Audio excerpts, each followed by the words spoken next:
The Sword Coast of Faerun, home of a number of dungeons such as the Oldcastle Ruins, the Candlekeep Catacombs and Durlag's Tower. It also hosts a variety of terrain such as woods, plains and mountainous climates consisting of a range of creatures waiting to bring you to your demise. The list can go on, bringing countless adventures and timeless experiences, but these would all not be possible without the humble establishments of the inns and taverns situated across the land. So in this video, Drunkbeard will crawl across the lands as I review and rank each of these cosy facilities, picking up any merry ones who wish to stumble with him into this adventure.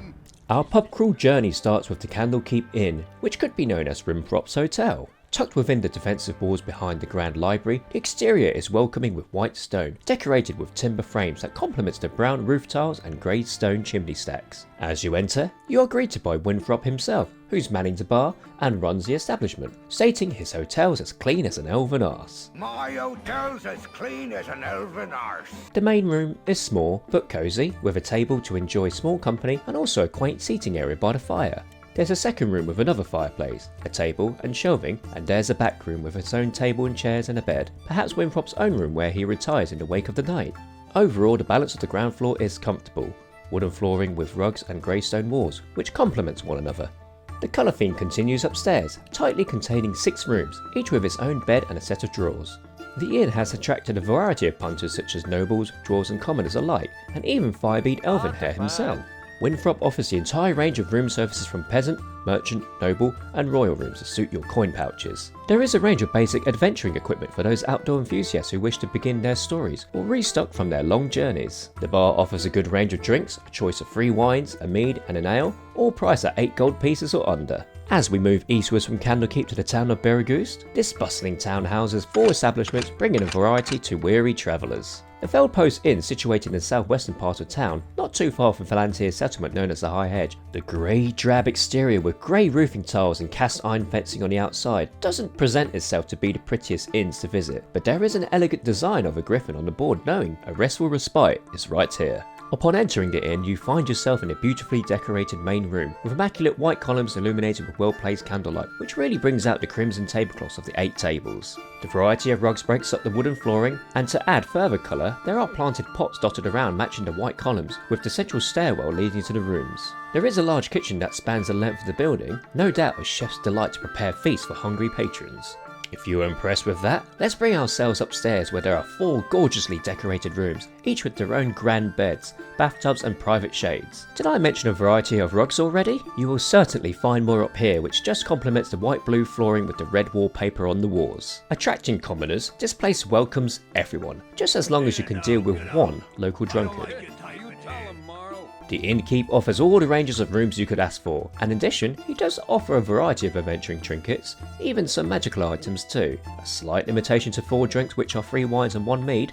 Now we head over to the southeastern part of town. This brings us to one of my favourite inns of the Sword Coast. The outside again is not the warmest with its dark stone exterior and dull roof tiles. The outside is broken up with the wooden window frames and cast iron fencing surrounding the establishment, with a fun sign of a colourful jester greeting your entry. As you enter, you find yourself in a grand spacious room to stretch those weary legs or move those drunken dancing feet. The room has been symmetrically decorated with a couple of seating benches next to the columns and potted plants to break up the wooden colour of the room. The bar separates itself from the hustle and bustle which further leads to the kitchen and a stairwell to the back bedroom. Staying fairly symmetrical again, the upstairs landing is welcoming with 2 comfortable sofas opposite the entries of the 2 rooms. Each room is well decorated with wooden carved walls, double beds, a bathtub and a private shade along with their own rug to really cozy up your toes. The back bedroom again impresses with its space. Has everything you need again from a large bed, a tub, private shade and a sofa, but has additional potted plants that complement the wooden flooring and still not missing out on those cosy rugs. The Jovial Juggler attracts mainly commoners, but there is this one rather angry dwarf that got mugged by some Tasloys. All the varieties of rooms can be booked here at this inn, but the drink selection is rather limited, all very cheap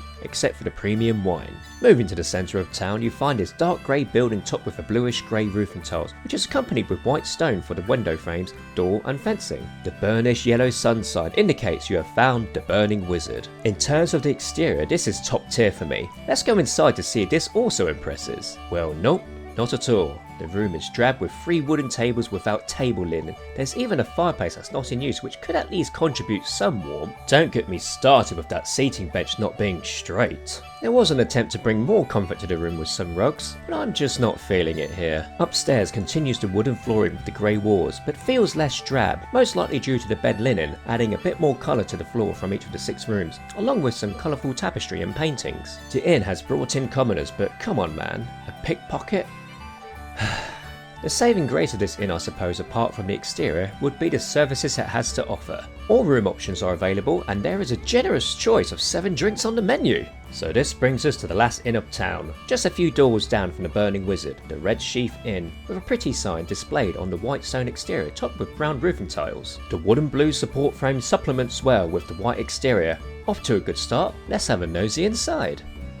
Quite odd that you first enter this establishment into either a storeroom or a kitchen, but then you walk through quite a spacious room with 6 round tables, 2 benches on the far back wall along with barrels placed around the room with a large bar. Although it lacks decor, the inn is well lit with carefully placed candles and lanterns on the grey stone walls and the wooden beams. Going upstairs to the rooms, however, I can't say that this gives me the same rustic feeling as it did downstairs. It's just very plain up here. With dull white painted walls, there's certainly a lack of colour here, not one piece of hanging decor. The innkeep did try to vary it up with 2 colours of bed linen and some rugs, but it just wasn't enough to remove that depressing feeling. The inn is mostly filled with commoners and a halfling experiencing probably the worst day of his life, who'll just have to pass upon that murderous dwarf as a one-off. With the services, these are limited to just peasant and merchant rooms, not a surprise after looking upstairs, and a limited selection of 4 drinks. Our travels then take us further down south to the northern border of Arm, where a humble small town, Nashkel, has its own very inn. The brown exterior is broken up with white stone corners and foundations, topped with a rustic roofing, giving it a very village pub feel. The sign with a bed welcomes you to the inn as you enter the town from the north across the bridge, in a beautiful location just opposite the river which flows through this settlement. The interior of the inn is as cosy as it looked on the outside. Although the main room just has wooden flooring with white walls, these walls are textured rather than the smooth white walls we saw at the previous inn. This cosy room has 3 tables and is warmed with a fireplace in the corner. There are 5 rooms in this inn with the same colour scheme as the main room, a bit plain, but you can tell the innkeep has put effort in making this homely with the rugs in each room and even a rug in a small corridor leading to the rooms, along with paintings in each of them. This town inn hosts a good number of commoners, however there was this rather unsettling lady who approached us. With the services offered, you have access to a choice of 3 rooms, peasant, merchant and noble. The bar offers a good variety of 5 drinks which consist of 3 ales, 1 wine and 1 mead. Ooh, who would have thought that this small quaint town would bring us to our only tavern on this intoxicating pub crawl. The white stone exterior is accompanied with brown wooden window frames, brown corner bricks and a foundation along with the brown roof tiling. I said brown a lot there. This small but bustling pub has 6 round tables decorating around the 4 wooden support beams, warmed by a large fireplace. The white walls are decorated with wooden beams, adding further character to the interior design of the inn. The back room just consists of barrels, likely just for storage for this watering hole. This being a tavern establishment will only offer drinks and surprisingly just a selection of 5 drinks as opposed to 7 which the Burning Wizard had offered. There is that one cheap Dragon's Breath beer at 1 gold piece. No wonder this is called the Belching Dragon Tavern. Filled with locals looking for no doubt a good time, it has also brought in Volo, who supposedly has given a bad review on tanking the business at this establishment. Probably explains the presence of the 2 bouncers. Taking our travels to the north of Baldur's Gate, there was no way anyone could miss this landmark known as the Friendly Arm Inn. Yes, this walled grand structure is in fact an inn. Ever fancied yourself to not only just visit a castle, but to also stay in one like a royal? Well, this is your place then, as the stone stairs lead up to the drawbridge into the fort.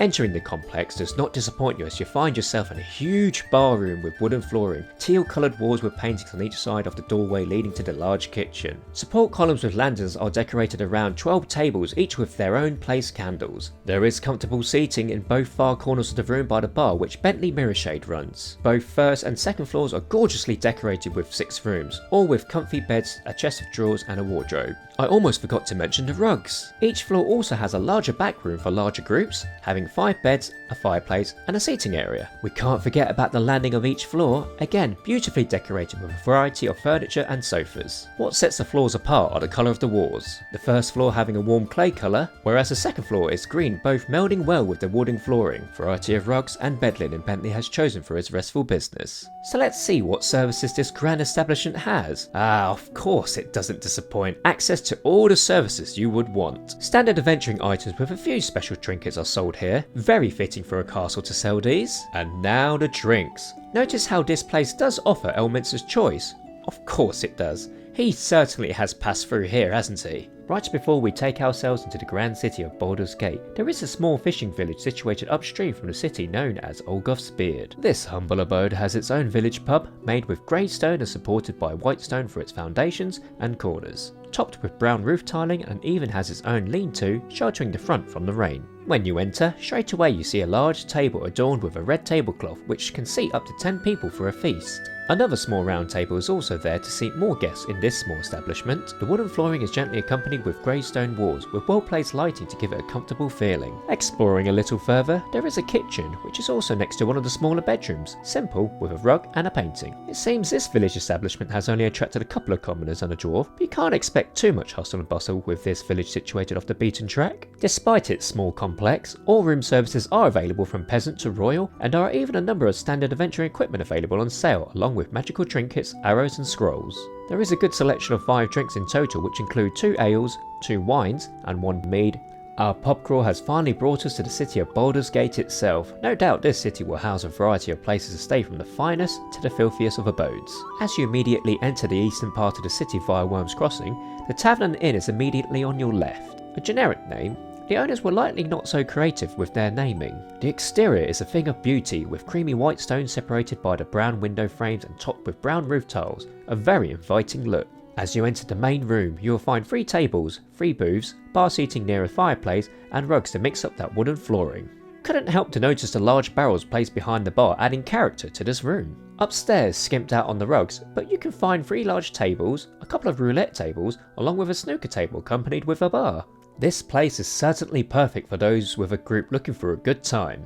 Only a few commoners were found to be here. Although we were not able to spot the condition of the bedrooms here, the bartenders on both floors offer all room services and a variety of 6 drinks. Across the street we find ourselves Keexie's Tavern, quite a whimsical name for a business within the city. The exterior is fairly drab with its grey walls, but it is broken up by wooden window frames, wooden support frames and blue roofing tiles. This is awkwardly situated right in front of a suspicious complex known as the Thieves' Guild, so certainly keep your coffers safe from those picking fingers. Upon entering, you'll find a very familiar, if not exactly the same layout as the previous inn on both floors. It is a bit busier than the other tavern, so let's see what services it has in comparison. It only offers peasants and merchant rate rooms, so don't bring your noble ass here. However, if you're after a variety of beverages to fill your cup, a range of 7 choices here, all very cheap at 1 gold piece each. So now we have made it to this part of the crawl, to the famed elf Song Tavern. Does this place really sing up to its hype? Well, the exterior certainly screams beauty, with the white stone and wooden frames along the grey roof tiles giving it that comfortable finish. This has its own lawn out the front, trees and a lean-to, finished up with wooden window frames and a round sign stating Elf Song Tavern. Entering the lobby you will find 3 large tables, 1 smaller table with bench seating near a fireplace and 3 rooms with tables, perfect for those louder groups to be cooped away. The white stone and wooden frame look continues inside as well, with a variety of rugs to mix up that look from the wooden flooring. It's not too well lit in here, but it does give that warm evening glow. Upstairs again has the white stone and wooden frame continuing with the walls. The main foyer has 2 long tables with food prepared for no doubt a large feast. There is a storage room, and another with plenty of wine racking, as well as a chamber pot room for relinquishing your bowels. Now on to services here. The Elf Song Tavern gives access to all types of room service and has 6 drinks to water down your feast. Moving to the centre of the city you will find Draken Tavern. The exterior to me sits cosily with its grey stone, contrasting with the white stone window frames and brown roof tiling. The large entrance warmly greets you with a fireplace. As you turn into the main room, you will see the main bar with 4 round tables placed on a large rug. There are also 2 bars for more seating on the far wall. With this just being a ground floor building, it was baffling to see where the rooms were. However, the Draken Tavern still brought a decent number of commoners, adding to the atmosphere, with no doubt a great place to drink. All room services were offered here, along with the bar having a selection of 6 drinks.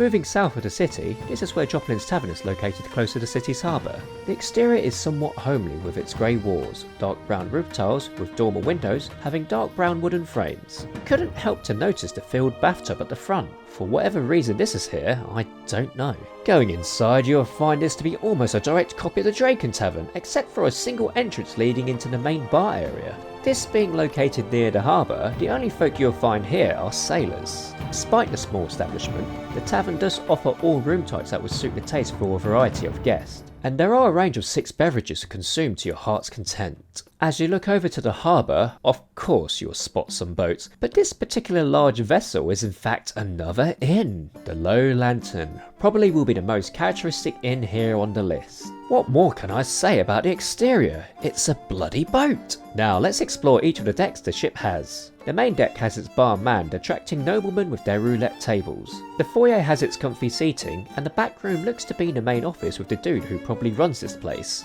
The mid deck has 2 bars with 4 tables. Most likely this deck is for those who just want to enjoy a drink rather than hearing those losing their life gold to the roulette tables. Ah, the lower deck, of course, these are where the rooms are, away from all the noise on the upper decks. Hang on, looks like some rather sultry business happens down here. So you won't be getting away from any noise. Finally, the bottom deck. Nothing to see here, just storage. I'd hate to be that person bringing all shipments up and down these decks. Anyways, the Low Lantern offers peasant and merchant rooms only. No doubt the noble folk can get themselves some low experiences. A generous selection of 7 drinks are available, ranging from 4 ales, 2 beers and a wine, all ever so cheap at 1 gold piece. I wonder where the cash comes in then to keep this ship running.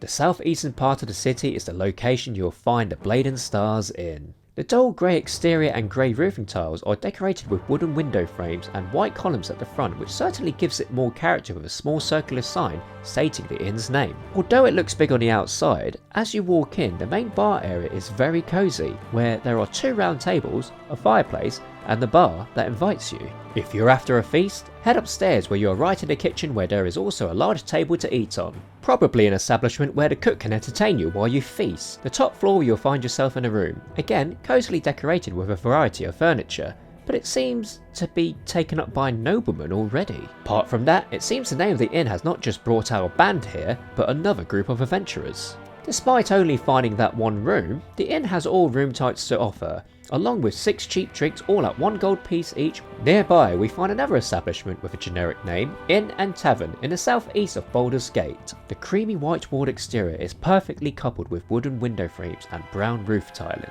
Heading inside, the small but cosy main room is decorated nicely with 2 round tables, 1 larger table and a warming fireplace, along with a kitchen at the back for meal prep only. Upstairs on the first floor, the foyer has 2 round tables placed on rugs for those wanting to enjoy meals away from the hustle and bustle downstairs. This floor also has 6 basic rooms, all with a bed, a chest and a sigil, where clearly the innkeeper wanted to add a bit more character to those blue walls. Despite its small size, this place was busy enough, strangely having a young boy on the premises. All room services are available here to suit your peasant needs to royal requirements. A choice of 6 drinks are available, from 2 ales, a brew, a wine, a beer and a mead. Bringing ourselves over to the southwestern part of the city. This inn certainly catches the eye. With a luminous white stone exterior, split up with dark brown wooden support frames, along with dark brown roof tiles. It even has 2 turrets at the front to really add to its character. To finish off the look, you even have matching wooden window frames. And what name was this gorgeous establishment given? Ye Olden Inn. We certainly must be in for a treat here. Oh dear, well, okay. There's a lot of assy slime here. Gonna have to deal with this. Oh, well, people are just blowing up right now. Oh, well, that person blew up. Stairs are closed due to poor workmanship. Well, that's no good, is it? Moving swiftly over to the far southwestern wall, there is another complex that will probably be a lot more accommodating. Another generic name, Tavernan Inn, with a simple white stone exterior with light brown roof tiles, plus support elements and grey stone window frames. Simple and basic, doesn't scream too much. The interior carbon copies with previous inns we've been to, but this particular place seems a lot busier, full of commoners who are just here to have a great time, except for this one paladin who didn't seem to like drunk Beard's pals. All room services were available alongside 6 drinks, which consisted of 2 ales, a brew, a wine, a beer. As we head into the northwestern part of the city, another generic Tavernan Inn can be found here, with elegant grey stone and dark grey roof tiles coupled along with the wooden window frames and white columns at the front presenting itself as a welcoming structure. The interior matches that of the inn in the southeast, with a limited number of patrons. All room services are available here, accompanied with a drink selection. In the same district, the fabled Helm and Cloak Inn can be found. It is said its name comes after the legendary helm of Baldur, which has been hidden somewhere inside. The appealing exterior has its cream colour stone, topped with light brown roofing tiles with dormers and wooden window frames to complement the look. The fencing around and the lawn at the front along with the signage just gives this place an inviting feel to it. As we enter, haven't we seen this setup before? Just like the jovial juggler back in Berrigoost. It seems, however, that the rooms were booked by an emissary of Arm. What a selfish lout. The back room again is the same as the one in Berrigoost, but it seems if you go snooping... Whoa, the temperature of the room can get cranked up ever so quickly. It seems this place has attracted another band of adventurers.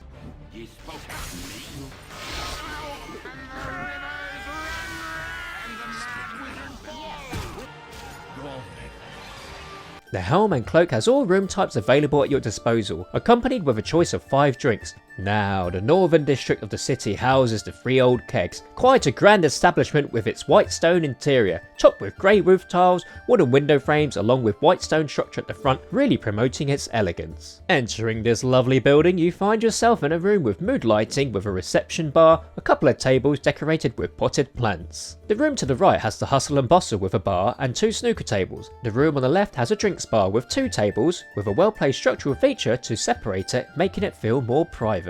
Heading to the first floor, this beautiful room has been spotted with a fine selection of rugs, 5 round tables with those crimson tablecloths and 3 square tables on a raised level. You'll find it decorated with planters throughout along with the white columns. There's a huge kitchen as well on this floor to cater to no doubt a large footfall they get here. If you thought the first floor had character, well, the second floor just adds more to this place. Again with that mood lighting, another fantastic selection of rugs placed in each room, including the foyer which has seating. I had no doubt at all that all room services were available here, but the drink selection is limited to only 4, which to no surprise are a little pricier. Over to the northeast is where you can find a Splurging Sturgeon. The white exterior with brown wooden banisters and the brown roof tiling really makes this attractive inn to look at on the outside, with a round bed sign clarifying the name of this complex. The inside, although very simple, with just its grey stone walls and wooden flooring, the mood lighting has made it feel very comfortable. There are 5 tables in the main room, corner seating with a low table. It has its own large kitchen to cater to those who have drawn up an appetite. Now, upstairs, I can't say too much at all, besides it is very drab with its white walls and upstairs... I'm not too sure what to make of this. Well, quickly onto services. All rooms are available, limited choice of 4 drinks, 2 ales, a brew, a wine, all cheap from 1 to 2 gold pieces. Now, the final inn of our tier list, the Blushing Mermaid, found in the northeastern part of the city. The exterior has white stone, accompanied with wooden window frames again, and grey roof tiling. Quite a beauty to look at, along with its large poster of a mermaid. No doubt you know where you are when you spot this. The main room as you enter, excuse me while this rude ogre is dealt with. Well, that's a bit inconvenient, isn't it? It is quite dim here with its lighting, but you see a number of sigils at the back wall to give it some colour. There are 4 large round tables and 1 long table. It's a very wooden room. There is a huge storage room at the back, and then a room behind the bar with a single bed. No kitchen? There must be something through here before we check out upstairs. What an establishment. Okay, well, I wonder why all these noblemen are out here, eh? Thank you so much for watching my in-depth review. If you want to see how this review helped me create a tier list, go check that video out.